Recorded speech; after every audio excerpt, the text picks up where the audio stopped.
Le 2 avril, les États-Unis ont déployé des navires de la marine de guerre à proximité du Venezuela, avec l'objectif présumé d'appuyer les efforts anti-drogue après l'accusation de trafic de stupéfiants contre le président vénézuélien Nicolás Maduro Moros, qui a fait Donald Trump. Dans une tentative, à notre avis, de vouloir détourner l'attention sur la situation interne que les États-Unis vivent par rapport à la pandémie de Covid-19. Par rapport à la lutte anti-Covid-19, notre gouvernement, le gouvernement de Nicolás Maduro, a pris la première des décisions, ça a été d'ordonner le confinement à partir de l'apparition, le 15 mars, des premiers cas de coronavirus. C'est donc celle-ci la 7e semaine de confinement au Venezuela et la courbe de la pandémie reste aplanie.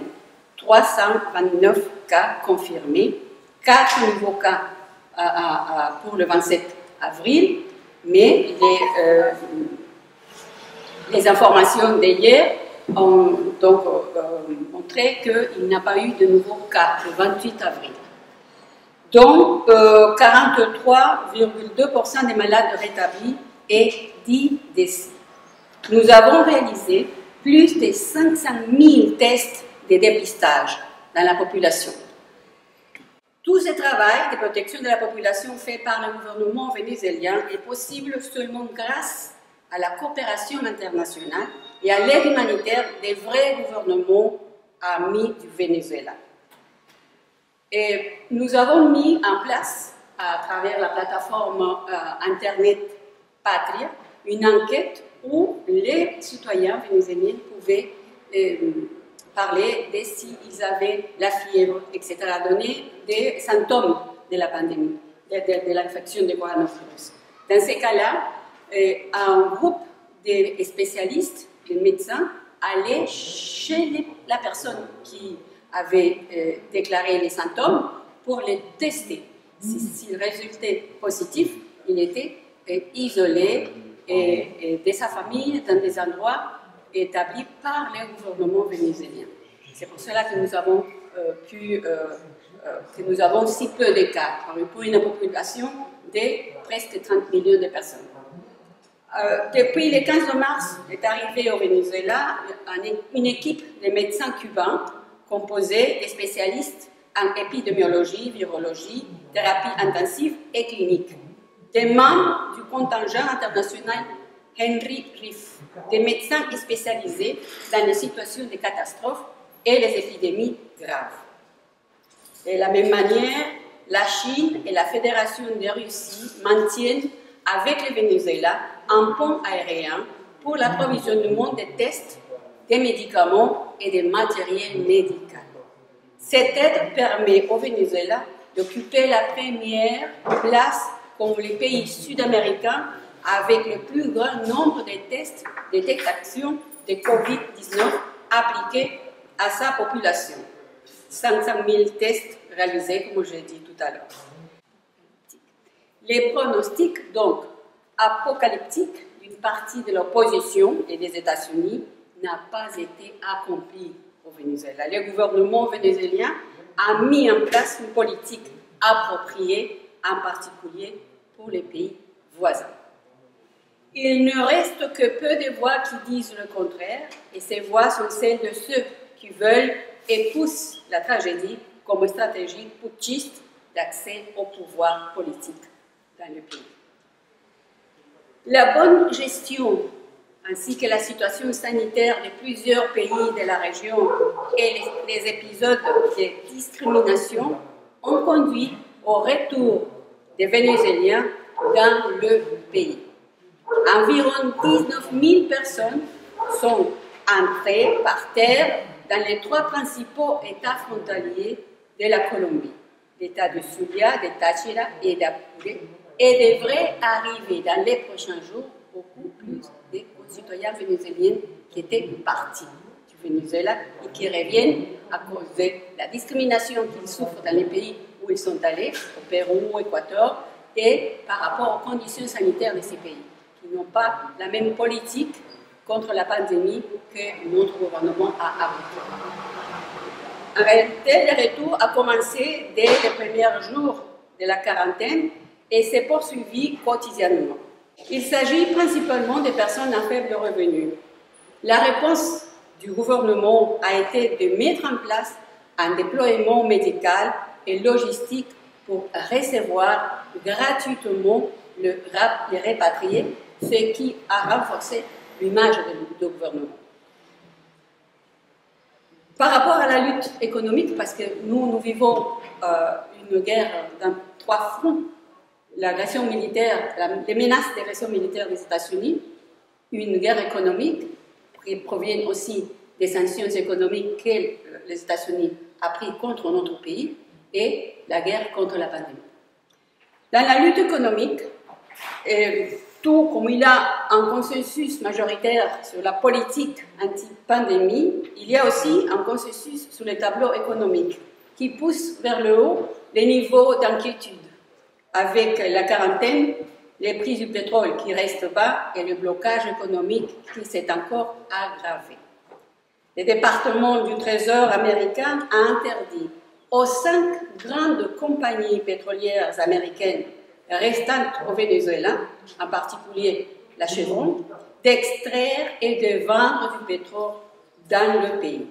Le gouvernement de Donald Trump a ainsi ajouté un nouveau coup d'État lié aux sanctions contre PDVSA, aux entreprises qui vendent du pétrole vénézuélien et à l'interdiction de l'expédition de pétrole vers les pays. Donc ça produit une pénurie d'essence au Venezuela qui dure depuis quelques temps, car les États-Unis ont donc interdit la vente des disolvants et d'autres substances qui participent, desquelles on a besoin pour fabriquer de l'essence.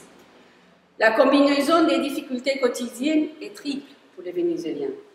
Pénurie d'essence, augmentation du dollar parallèle et du dollar officiel qui augmente à une vitesse inférieure mais proche du premier et hausse des prix. Il y a la spéculation.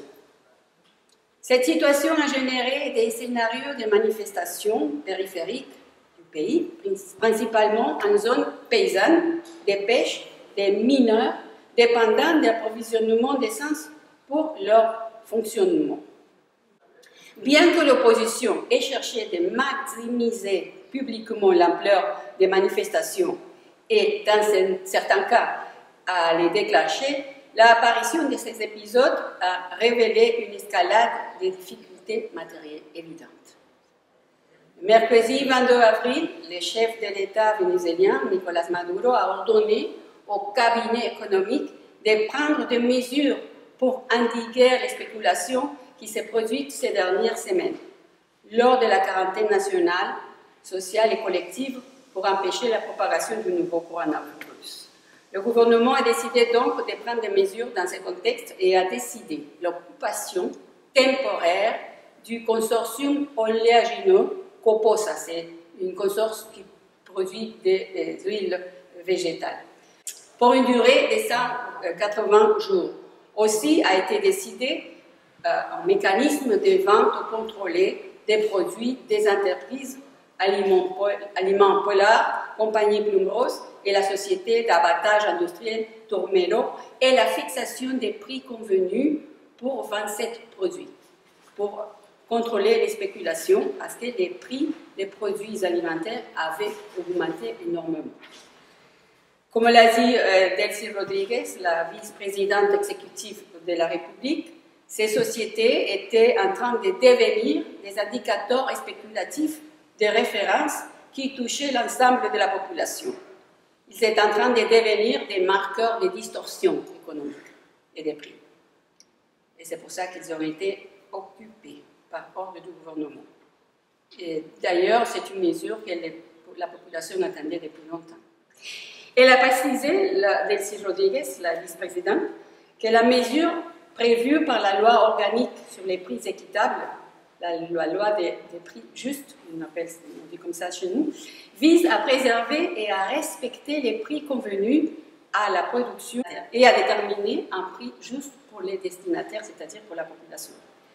L'opposition, bien entendu, s'est opposée à ces mesures, affirmant que la pénurie reviendra, comme l'indiquait Pollard dans sa réponse, qui a déclaré que, je cite, « la mesure porte atteinte à l'approvisionnement alimentaire ». Le peuple vénézuélien, pour sa part, a soutenu la décision, compte tenu de l'impuissance jusqu'à ce moment-là et de l'impunité face à la hausse des prix. La question qui se pose à beaucoup est de savoir si cette fois-ci l'approvisionnement et les prix convenus seront maintenus, compte tenu de l'impossibilité de garantir dans le passé.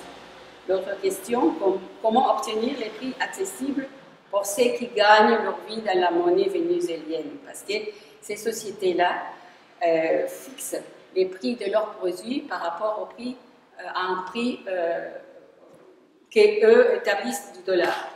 Et c'est comme ça qu'ils justifient l'augmentation des prix. Donc, ils menacent avec l'approvisionnement des produits. C'est pour cela que le gouvernement a intervenu et a occupé ces sociétés-là, ces entreprises-là, ces usines-là, pour s'occuper elles-mêmes, le gouvernement même, de distribuer et de vendre les produits. L'enjeu de la stratégie états-unienne est qu'il n'y a pas de solution et les pressions économiques et militaires cachées les amènent au point de provoquer une rupture au niveau de la direction civile ou militaire, c'est-à-dire mettre la pression pour que le président Maduro démissionne ou pour que un coup d'État ou une intervention militaire soit justifiée. Donc, comme je vous disais tout à l'heure, le gouvernement vénézuélien se trouve ainsi devant un scénario à trois temps. La lutte contre la pandémie, les blocages et la crise économique et les stratégies de renversement agressif des États-Unis. L'opposition nationale, en particulier Juan Guaidó, n'a presque pas plus d'impact.